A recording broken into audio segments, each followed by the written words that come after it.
Homer's Odyssey is one of the most famous stories of all time, a legendary tale of kings, gods, and monsters. It's hard to make any definitive claims about a 2,500-plus-year-old story, but these are experts' best theories on what's fact and what's fiction in the Odyssey. Odysseus is the hero of the Odyssey, and the epic's title, meaning a long journey, comes from his name. Historians believe the site of Ithaca to be a small island in the Ionian Sea, so that part is real. But there's no evidence that the region ever had a king called Odysseus. The ruins of Troy were first unearthed in the mid-19th century, hidden beneath a mound in Turkey called Hisarlik. Actually, archaeologists have found 9 Troys built on top of each other over thousands of years. Think of the mound like a large and oddly shaped layer cake. Today, experts suggest that 2 layers are most likely to have inspired stories of the Trojan War. Troy 6 was a prosperous city that imported Greek pottery, but it was destroyed by an earthquake about 1300 BCE.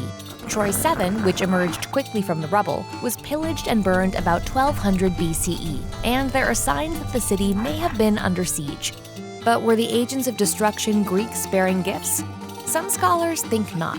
The Greeks had serious problems of their own in 1200 BCE. They were entering a period of decline and probably needed their best warriors to protect their own cities from attack.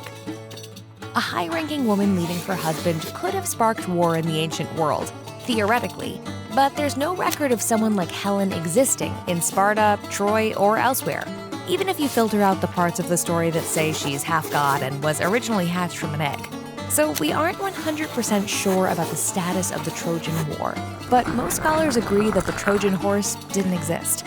The story could have been inspired by real ancient siege weapons, which soldiers would cover with damp horse hides to protect from fire.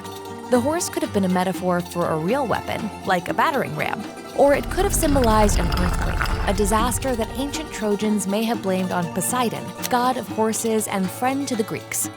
What about the guy who made all this up?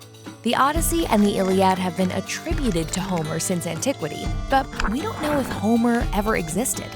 Homer could have been one guy's real name, but it also could have been a nickname or referred to a group of collaborators. And since the Odyssey was passed on through oral tradition for so long, it's likely that different storytellers and performers made their own tweaks along the way. Somewhere between 725 and 675 BCE, the Odyssey was written down in ancient Greek for the first time, and ever since, we've been telling and retelling the story. Thanks, Homer, whoever you are.